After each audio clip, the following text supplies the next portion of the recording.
ماشي يا عم حسين، اتفضل. يعني اسم حضرتك يعني؟ حسين محمد. حسين محمد. حاج انت بقالك قد ايه في شارع النبي دنيان؟ بقالي من 56. تمام.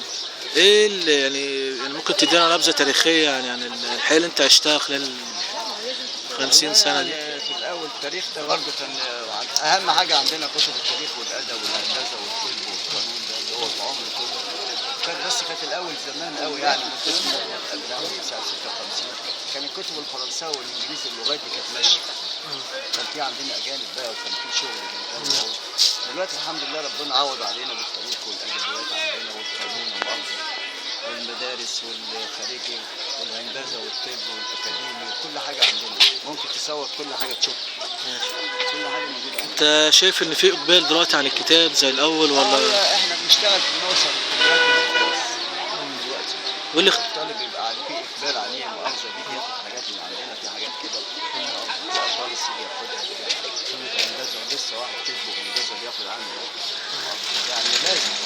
هي وقت الكليات والمدارس بيبقى في عندنا حركه شويه.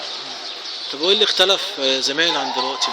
زمان كانت في بقى مؤاخذه ناس رايقه بقى غير روقان الناس النهارده عنده حاجات في البيت بقى وعنده مشاكل وعنده قرف هيقرا ايه ولا يعني كفايه مشاكل في مدارس الكتب الخارجيه. انت شايف ان الشارع بقى زي الاول ولا فقد قيمته؟ لا هو مؤاخذه طول عمره هيبقى زي الاول عشان ده طول عمره شارع الكتب ده انا عامله مؤاخذه. بس مكتوب بقى دلوقتي حاليا يعني بالنسبه دي البطاله في البلد مؤاخذه. ودلوقتي بيعملوا البياعين المتجولين دول مشروع محطه مصر بيشتغلوا فيها مؤاخذه. هم اللي عاملين كده ما تقدرش تتكلم النهارده. هو ده مخصوص كان شارع الكتب. شهرين كده علمنا حتى العربيات تعدي. المركز الفرنساوي ده واقف ضدنا. قال لك لا طب العربيات اللي جايه بتقف يعني كان الشارع ده حقيقي مش العربيات ما كانتش دلوقتي زي ما انت عارف كده. مؤاخذه العالم اللي هي تعبانه النهارده اغلبيه الشباب النهارده عندنا بطاله جامده في البلد. تمام. مؤاخذه يعني. تمام. فكل دول ما تقدرش تقول له ايه ولا بتاع يجيبنا يعمل ايه؟ خلينا انا مطرحه. اذا ما اشتغلش يوم ده يعمل ايه؟ مؤاخذه عليه ديون وعليه قرف وعليه. دلوقتي انجليزي كده بس. ده ركن انجليزي قواميس فرنساوي وانجليزي كله. وبص هنا برضه حضرتك هنا فرنساوي ده كل ده اسمه فرنساوي. ده فرنساوي. ده فرنساوي ودي الحاجات اللي ادبيات اللي هي على قدها ب 2 جنيه. بص حضرتك سعر رخيص جامد. بس 2 جنيه. اي حاجه هنا ب 2 جنيه. وايه اللي بيحدد سعر الكتاب؟ احنا مؤاخذه. تمام. عشان بتعمل حركه بتعمل كازون يعني الناس مؤاخذه والناس اللي كده برضه بياخدوا من ده ومن ده. بص حضرتك حاجات كلها بص حضرتك حاجات ادبيات كلها بس حاجات بص كلها بص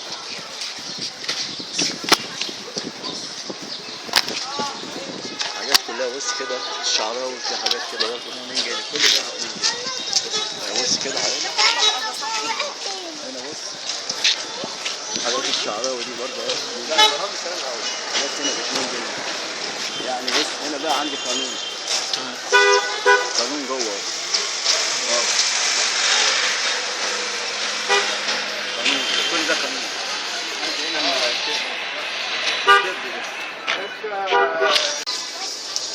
تجربة إنسانية واجهتك هنا في شارع النبي دنيان؟ لا يعني أمنيتي إن ربنا سبحانه وتعالى يعني يحل مشاكل الناس اللي في الشارع بتاعنا ده كنا إحنا لوحدنا. دي 4. سمعت إن حصلت مذبحة ثقافية شارع النبي دنيان. كان واحد عميد كان جاهل. وما هنا وقفت معاه هنا وقلت له اللي أنت معلقه ده من الكتب. وبعدين جاي يكون جاي على غفلة كده. الحمد لله بس معانا احنا لحدنا لما جه تاني بقى وضربت تليفونه مؤاخذه نزلت وجيت وعملت له محضر. لما الاهرام هنا عمل مصالحه عشان انا مؤاخذه نازل عن المحضر اللي انا عملته له. وجا وزير الثقافه هنا معايا وجت الدنيا كلها معايا الصراحه. وكان السبب ايه في الليله اللي حصلت ده؟ واحد بيقول لك كده انتوا عشوائيين هنا. قلت له عشوائيين ازاي؟ انا عندي حاجات تثبت قبل انت مؤاخذه ما امك تتجوز ابوك. قلت له كده. قال لي انت كبير مش عارف. قلت له ما تقدرش تتكلم معايا تقول لي ايه؟ قلت له اللي انت معلقه ده وجاي تاخده من الكتب. تتكلم ازاي؟ مؤاخذه انا عندي هنا هي الحاجه. ماشي. كانت مشكله كبيره قوي قوي قوي قوي قوي. مؤاخذة أنا عندي واحد أولادي برضه وقال لي بابا يعني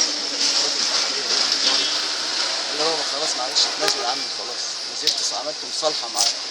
ما كانش كده كنت هروح النيابة أنا وهو، يعني أنا وهو رايح النيابة. ليه تتدخل ليه؟ ازاي تعمل فينا كده؟ ازاي انت جاي تعمل كده؟ بس في فنانين ومثقفين ياما وقفوا الحمد معاكم. لله، ده هو ربنا الاول والاخر واقف معانا. الحمد لله. ده هو رب، بس هو مهما يعملوا ما يقدروش، يا مؤاخذة. معاك ربنا، هو في بعد ربنا حد يعمل؟ انا عندي هنا علبه فيها الاوراق كلها، اوريك شعرك يشيل يا مؤاخذة. تعالى هنا برضه، هنا تعالى يا برضه، محسن. تعالى برضه، تعالى بص يا مؤاخذة. تعالى خش يا محسن. عندي علبه صفيح فوق اهي فيها جميع كل حاجه في الدنيا، الاوراق والدنيا. خش جوه شوف. ماشي، الحاجات خلاص. بقى دي تختلف، حاجات ده نظام بقى، حاجات حديثه بقى. وقت اوقات احنا نشكر ربنا.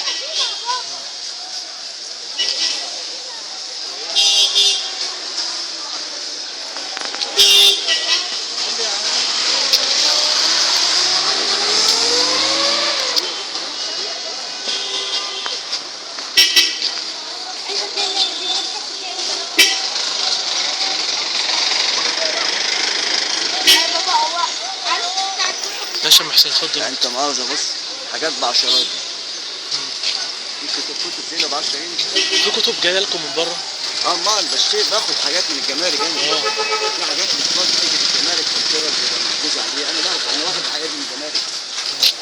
باخد حاجات من الجمارك تيجي حاجات ما بتدفعلهاش فلوسها، بتتباع في المزاد العام. يبعتوا لنا احنا مؤاخذه بناخدها. نتعامل مع الاهرام والاخبار، كميات حاجات. يعني بتقع في ايدك كتب تاريخيه يا محسن؟ عندنا كتب تاريخ. لا تاريخيه، يعني بقى لها اكتر من 100 سنه عدت. بس لا، الحاجات دي بتبقى صدفه، وان في ناس مخصوصه بتاخدها. ما بتتعرضش هنا. في ناس بالتليفون كده تجيلك من اي بلد عربيه. في عندي حاجات تاريخ هنا قديمه. انت لو تخش هنا هتلاقي في كده. كل ده حاجات قديمه. وحاجات هنا فوق وصف مصر، البلدان والجماعه دول اللي هو كل حاجه.